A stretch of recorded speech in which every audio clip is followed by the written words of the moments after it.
ஆமாம்மா, இங்க போறதான் பார்த்தேன். சரி வா பார்க்கலாம். அந்த பக்கம் பாருங்க. சரி வா. உள்ள இருப்பாளோ?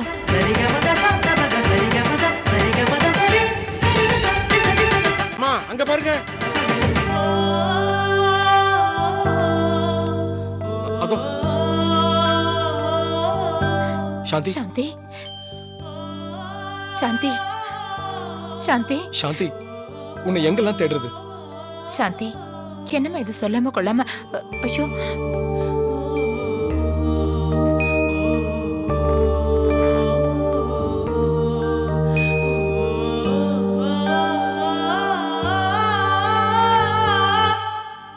அவங்க வேண்டுதலை நிறைவேற்றுறாங்க. காத்தால 5:30 மணிக்கே வந்துட்டாங்க.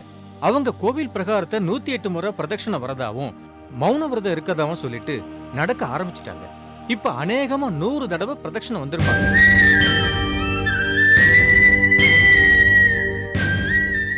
என்ன வேண்டுதலோ காலையில இருந்து பச்சை தண்ணி கூட பல்லுல படாம கடுமையான விரதம் அனுஷ்டிக்கிறாங்க.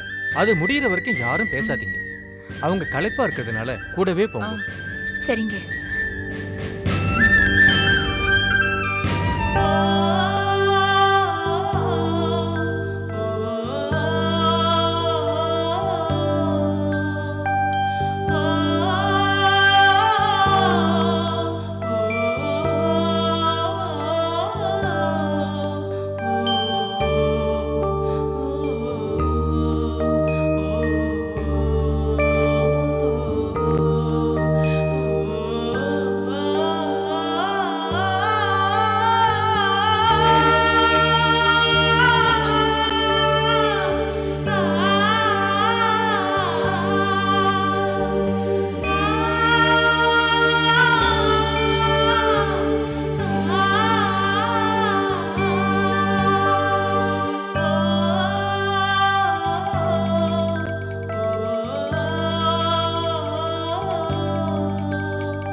எந்திரிக்காத, படுத்துக்கோமா.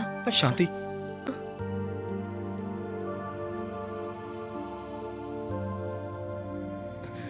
சாந்தி,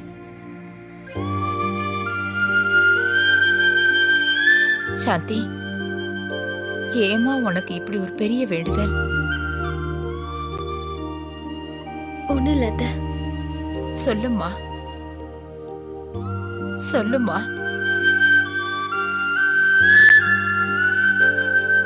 என்கிட்ட சொல்லு.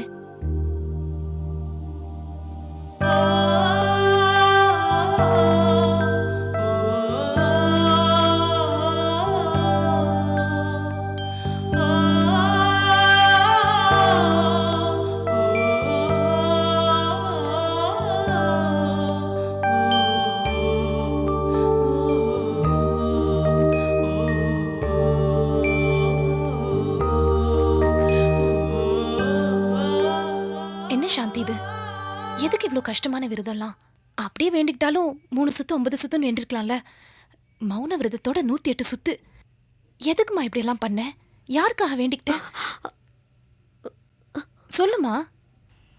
உனக்காக தான். என்னது? எனக்காவா? ஆமாம்மா. ஏன், எனக்கு என்ன குறை? எனக்காக சாமி கிட்ட நானே வேண்டிக்கிறது இல்ல. சாந்தி எனக்காக என்ன வேண்டிக்கிட்டா?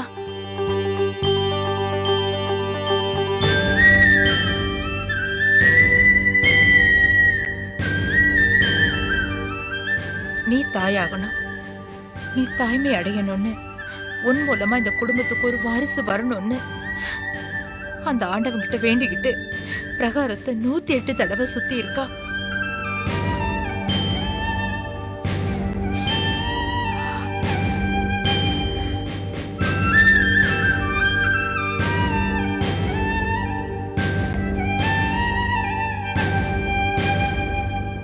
என்ன சாந்தி இது? எதுக்காக போய் எனக்கு நான் நான் உனக்கு எதுவுமே செய்யலையம்மா. அக்கா, உங்களால முடியாதது எதுவுமே இருக்கக்கூடாது, இருக்க முடியாது. ஊர்ல இருக்கிற எல்லாரும் உங்களுக்கு குழந்தை பொறுக்கலையேன்னு சொல்லக்கூடாதுங்கிறதுக்காக நான் கடவுள் கிட்ட வேண்டிக்கிட்டேன்.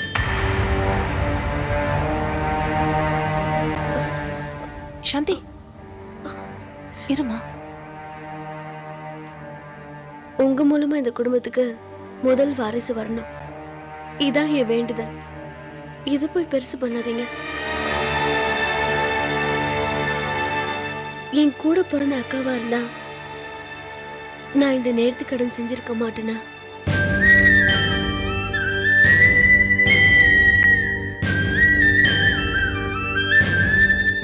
எந்த நம்பிக்கையும் இல்லாம நான் இந்த வீட்டு வாசப்படியில வந்து நின்னப்போ மனப்பூர்வமா என்னை ஏத்துக்கிட்டு இந்த வீட்டு மருமகளா என்னை மதிச்சு ஆரத்தி எடுத்தீங்களே, அதை என்னால மறக்க முடியுமா? அன்னைக்கு நீங்க மட்டும் அதை செய்யலன்னா இன்னைக்கு நாங்க எங்க இருப்போமோ, எப்படி இருப்போமோ?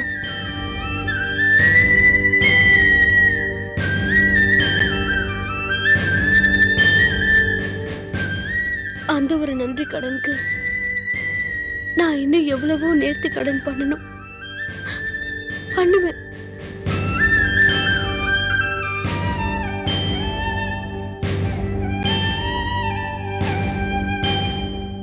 நீங்க முழுகாம இருக்கணும், உங்களை உட்கார வச்சு நான் பணிவிட செய்யணும். பிரசவத்துல உங்க குழந்தையோட அழுகைய என் காதால கேட்கணும்.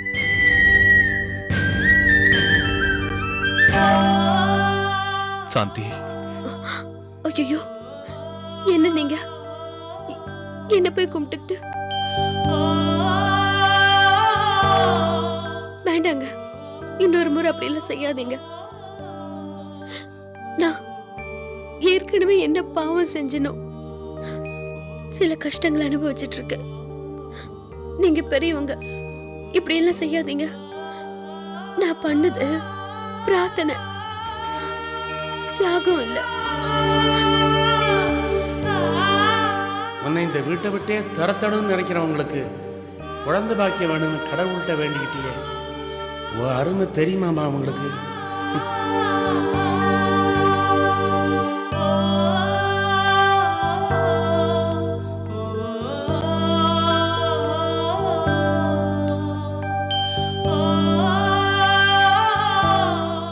சாந்தி, நீ நல்லா ரெஸ்ட் எடுத்துக்கோ.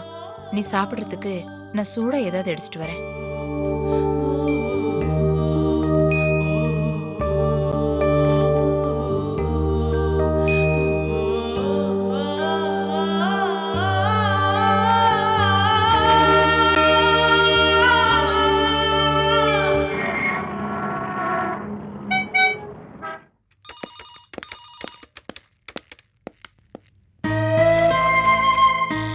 உங்க குழந்தையோட அழுகைய என் காதால கேட்கணும்.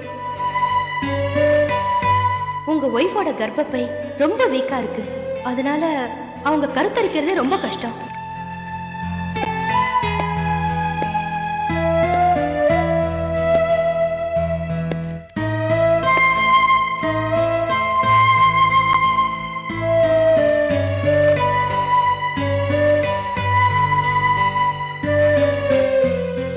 எங்களுக்கு இருக்கிற இயக்கம், எங்க வம்சத்திலே பிறந்த பேர குழந்தை இந்த வீட்லயும் தோட்டத்திலையும் ஓடி ஆடி விளையாடணும், என் மடியில ஏறி உட்காந்து தாத்தா தாத்தான்னு கொஞ்சணும், உங்க அம்மா கட்டி முத்தம் கொடுக்கணும்.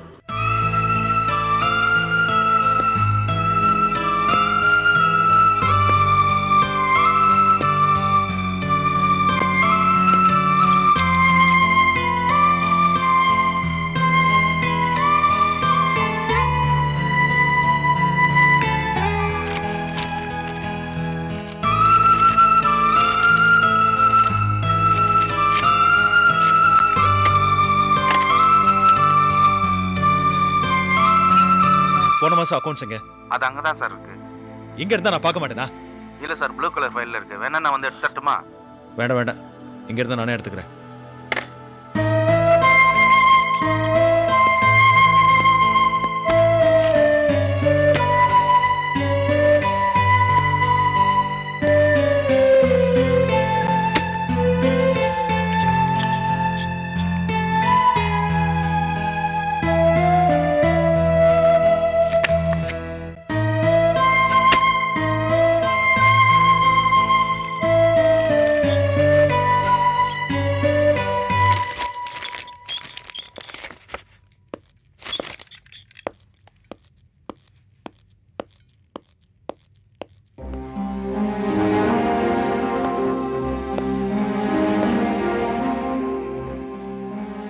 மாமா மாமா வாஷ்யாம், நான் வரது இருக்கட்டும் மாமா. என்ன மாமா ஆச்சு உங்களுக்கு? ஏன் டல்லா இருக்கீங்க? சாப்பிட்டீங்களா?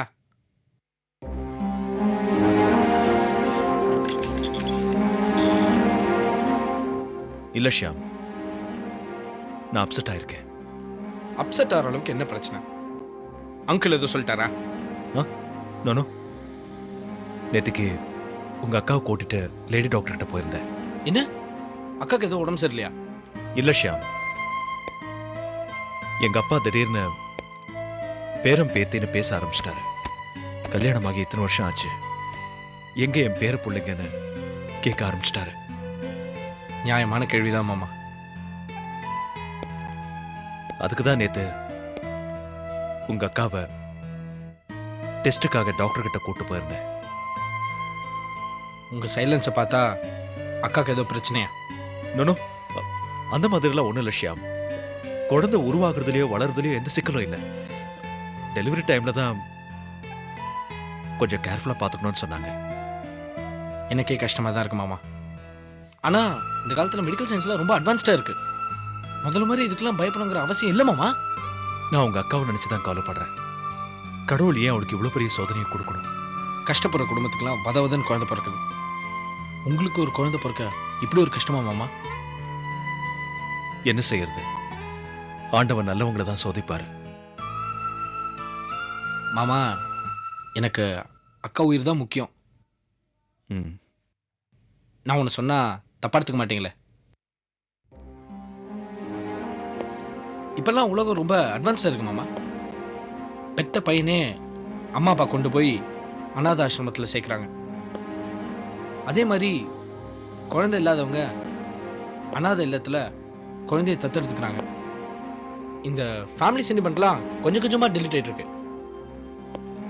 ஏன் நீங்களும் மற்றவங்க சந்தோஷத்துக்காக ஒரு குழந்தைய தத்தெடுத்துக்கூடாது? என்ன மாமா சிரிக்கிறீங்க? நீ சொல்றத கேட்கறதுக்கு நல்லா இருக்கு, ஆனா நடைமுறைக்கு ஒத்து வராது. ஏன் மாமா, என்ன ப்ராப்ளம்? தத்தெடுத்துக்கிறத லீகலா பண்ணிட்டா ஒன்றும் ப்ராப்ளம் இல்லையே. இதுல சட்ட பிரச்சனை ஒண்ணும் இல்லை. இந்த மாதிரி ஒரு குழந்தை பேரனா வரத எங்க அப்பா ஒரு காலம் ஏத்துக்க மாட்டாரு. எதை வச்சு அப்படி சொல்றீங்க? என்ன ஷியாம், அடுத்தவங்க குழந்தைய பேரனாவோ பேத்தியாவோ ஏத்துக்கிறதா இருந்தா என் தம்பி கொண்டு வந்த குழந்தைய ஏத்துட்டு இருக்கணுமே. அந்த குழந்தையே ஏத்துக்காதவரை நான் ஒரு குழந்தைய தத்தெடுத்து கொண்டா அதை பேரனாவோ பேத்தியாவோ ஏத்துப்பாரா? நிச்சயமா மாட்டாரு. அது மட்டும் இல்ல, 1000 தான் இருந்தாலும் பெத்த குழந்தைக்கும் தத்தெடுக்கிற குழந்தைக்கும் நிறைய வித்தியாசம் இருக்கு. என் மூலமாவோ என் தம்பி மூலமாவோ பிறக்கிற குழந்தையத்தான் அவர் பேரனாவோ பேத்தியாவோ ஏத்துப்பாரு. அவர் பணத்திலையும் பதவியிலையும் மட்டும் இல்ல, தன் சந்ததியோட சந்ததியில கூட கௌரவத்தை பார்க்கிறவரு. அவரை பத்தி உனக்கு தெரிஞ்சது பாதிதான், தெரியாதது ஏகப்பட்ட விஷயங்கள் இருக்கு.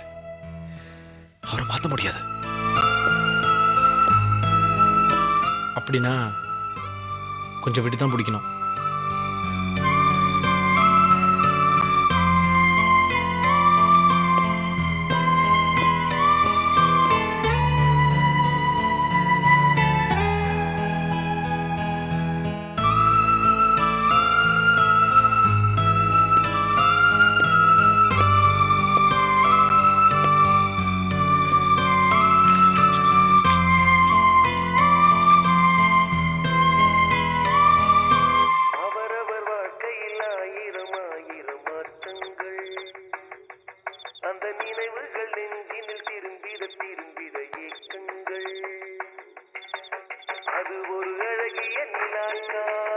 கனவினில் தினம் தினம் உலா போகும் அது ஒரு அழகிய நிலாக்காலம் கனவினில் தினம் தினம் உலா போகும் நிலவுகள் சேர்ந்து பூமியில் வாழ்ந்ததே அது ஒரு பொற்காலம் அவரவர் வாழ்க்கையில் ஆயிரம் ஆயிரம் மாற்றங்கள் அந்த நினைவுகள் நெஞ்சினில் திரும்பிட திரும்பிட ஏக்கங்கள்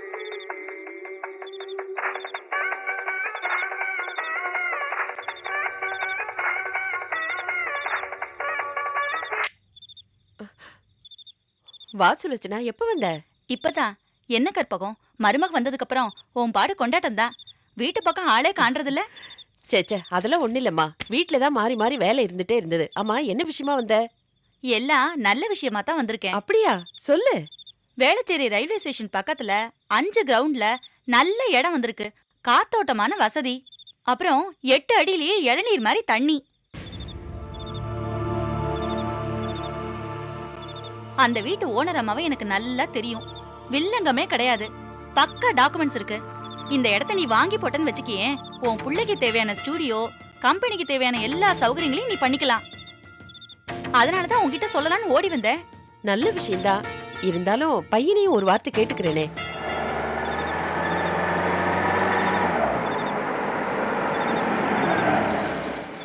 அதோ பையனே வந்துட்டான் போல இருக்கே, அவனையும் ஒரு வார்த்தை கேட்டுடலாமே.